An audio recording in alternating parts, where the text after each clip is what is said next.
भगवंत आहे, म्हणून त्याचं स्मरण करा. सुख देवाशी मागावे, देवाकडं परमात्म्याकडे त्या ठिकाणी सुख मागावं. अगदी तशा पद्धतीनं या असणाऱ्या मातेला गेल्या 10 दिवसापूर्वी जावं लागलं. त्या मातेचं जाणं खऱ्या अर्थानं चटका लावून जाणारं ठरलं, कारण या कुटुंबाचं एक आधारवड म्हणून सगळं आयुष्य त्या ठिकाणी कुटुंबासाठी खर्ची घातलं. अरे संसार संसार जसा तवा चुल्हावर, आधी हाताला चटके मग मिळते भाकर. कष्टातून त्या ठिकाणी परिवार प्रपंच उभा केला.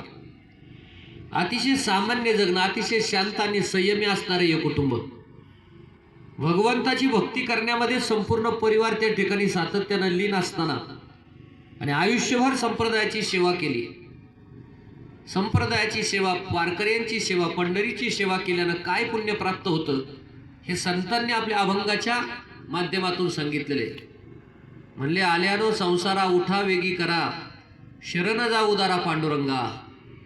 तुम्हाला आम्हाला देवाला शरण जायला सांगितलंय. जो मज होई अनन्य शरण, त्याचे निवारील मी जन्म मरण. म्हणले मला शरण आलं की जन्म आणि मरणातून मुक्तता मिळेल.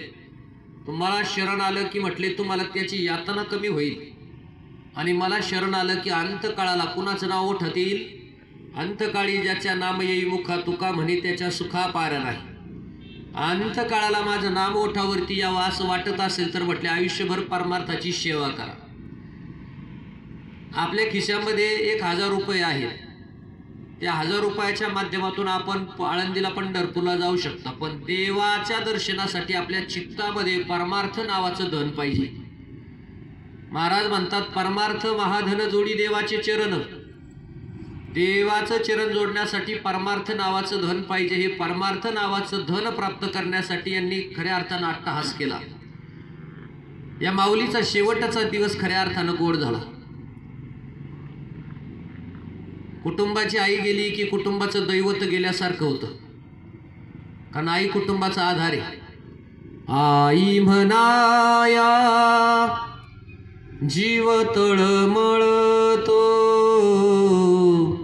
काळीज हे फाटते सांगाना, आई कुठे भेटते. हिंदीमध्ये म्हटलं जातं ऐसी कौन सी चीज है जो बाजार में नहीं मिलती, हर चीज बाजार में मिलती है लेकिन यारो माँ नहीं मिलती. सगळं मिळेल पण जन्मदाती आई त्या ठिकाणी परत मिळणार नाही. हिंदीमध्ये एक चित्रपट होता, बॉर्डर नावाचा चित्रपट. लष्कराच्या सैन्याला गोळी लागल्यानंतर त्याला आता कळून चुकलं की आपण घरी जाऊ शकत नाही, परंतु तो वाहणाऱ्या वाऱ्याबरोबर निरोप पाठवतो. कुणाला पाठवतो? तो म्हणतो की हे वाहणाऱ्या वाऱ्या, तू जाऊन त्या ठिकाणी माझ्या माईला, माझ्या आईला त्या ठिकाणी निरोप सांग की आम्ही आता या देशासाठी आता जाणार आहे. पण त्या वाऱ्याला सांगितलं की तू त्या चरणाला स्पर्श करून त्या ठिकाणी पाठीमागे ये आणि मला निरोप दे, आई कशी आहे. किती नातं आहे घट्ट. आई गेल्यावरती म्हणतात की असं म्हणतात की दैवतच गेलं. मायबाप ही देवता समान आहेत, अगदी तशा कुटुंबाचं दैवत गेलं. खऱ्या अर्थानं बाळकिसन शिंदे यांनी खूप चांगल्या प्रकारची सेवा केली. सुरुवातीपासून त्या ठिकाणी सगळ्या प्रकारची सेवा त्या ठिकाणी केली. कुठल्याच प्रकारची अडीअडचण त्या ठिकाणी येऊ दिली नाही. आणि ही सेवा करत असताना खऱ्या अर्थानं एक मोठं आयुष्य त्या ठिकाणी लाभलं. समाधानाचं आयुष्य त्या ठिकाणी या मातेला मिळालं. आणि त्या मातेचा शेवटचा दिवस आज खऱ्या अर्थानं गोड झाला. शेवटचा दिवस तो बहु गोड झाला. तशा पद्धतीनं या कार्यक्रमाच्या निमित्तानं ज्येष्ठ सामाजिक विचारवंत डॉक्टर आरजी सय्यद या ठिकाणी उपस्थित आहेत. त्याचप्रमाणे सोपानका कावटी हे या ठिकाणी उपस्थित आहेत. तर डॉक्टरांना विनंती आहे की आपण या ठिकाणी इथे वर या. मी थोडा वेळ घेतो, मग थोडा वेळ तुम्ही घ्या. नाही, थोडा वेळ मी अर्धा तास घे, थोडं 15-20 मिनिट घेतो, मग तुम्ही थोडे पुढे घ्या. खरं तर कुटुंबाची माता जाण्याने या कुटुंबावरती मोठं दुःख झालेलं आहे. एका संताकडे एक माणूस गेला आणि तो माणूस संतांना, महाराजांना त्या ठिकाणी म्हणू लागला की महाराज, तुम्ही आईचं गुणगान गाता, पण तेवढं गुणगान वडिलाचं गात नाही. कारण म्हणतात की आई मायेचा सागर आहे. आई माझी मायेचा सागर, दिला तिने जीवनाकार. रख रख त्या उन्हात आईचं वर्णन केलंय. म्हटले तुम्ही आईचं वर्णन करता, पण बापाच्या बाबतीत अशी काही गाणी नाहीत.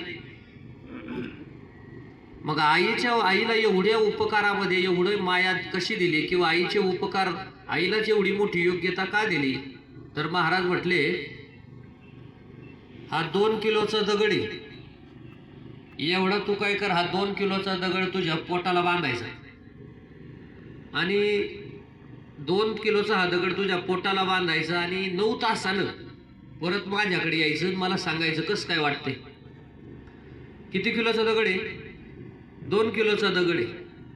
तुला याचं उत्तर मिळून जाईल की आईला मोठं का म्हटलेले, आईला देव का म्हटलेले, आईला मायेचा सागर का म्हटलेले, याचं तुला उत्तर मिळेल. पण त्यासाठी तुला एक उपाय सांगतो. म्हटले हा दगड पोटाला बांध, मग तुला त्याचं उत्तर सापडलं. आता हा दगड पोटाला बांधल्यावरती त्याला बसता येईना आणि त्याला झोपता येईना, उठता येईना, बसता येईना, त्याला त्या ठिकाणी झोपता येईना. 9 तासानं त्याला परत बोलावलं होतं महाराज, पण 9 तासाऐवजी तो 2 तासात महाराजांकडे माग आला आणि म्हटला, महाराज आपल्याच्याने हे दोन किलोचं वजन दगडाचं पोटाला बांधणं शक्य होणार नाही. मग महाराजांनी त्याला उत्तर दिलं, अरे 1-1.5 किलोचा 2 किलोचा दगड तो 2 तासामध्ये परत माग घेऊन आला, पण जिनं 9 महिने 9 दिवस आपल्या गर्भामध्ये त्याच्यापेक्षा डबल वजनाचा त्या ठिकाणी लेकरू वाढवलं, त्या मातेच्या उपकाराची सर या जगाच्या पाठीवरती कोणाला येईल का? मग महाराजांना हात जोडून म्हटलं, महाराज आईच्या उपकाराची सर कशानेच येऊ शकणार नाही. म्हणून या उपकारातून व्यक्त होण्यासाठी, याच्या ऋणातून मुक्त होण्यासाठी हा शेवटचा दिस खऱ्या अर्थानं गोड व्हावा, यासाठी केलेला अट्टास. वास्तविक पाहता तसं ऋणातून आपण कधीच उतराई होऊ शकत नाही, आणि यातून मार्ग मोकळा व्हावा, त्या आठवणी त्या ठिकाणी मुक्त व्हाव्या. म्हणून तर खऱ्या अर्थानं हा शेवटचा दिस गोड व्हावा. आजींचं जाणं खऱ्या अर्थानं योग्य वयामध्ये झालं. वय झालेलं होतं. दीर्घायुष्य मिळणं हे सुद्धा खऱ्या अर्थानं मोठं भाग्याचं लक्षण आहे, समाधानाचं लक्षण आहे. समाधान प्राप्त झालं म्हणून तर या मातेला भगवंतानं आपल्या चरणाशी जवळ बोलावून घेतलं. आपलं काम पूर्ण झाल्याशिवाय भगवंत कधी बोलावत नाही, असं शास्त्र आहे. काम एकदा पूर्ण झालं तरच परमात्मा बोलावतो. जोपर्यंत आपलं काम बाकी तोपर्यंत तो आपल्याला कोणत्याही परिस्थितीमध्ये त्याच्याकडे बोलावित नाही.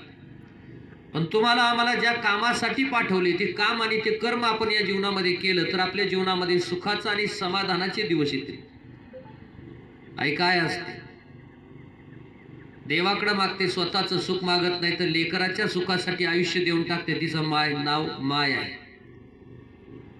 लंगड्याची पाय होते, वासराची गाय होते, दुधावरची साय होते. गेल्यावरती कळतं की तिचं महत्व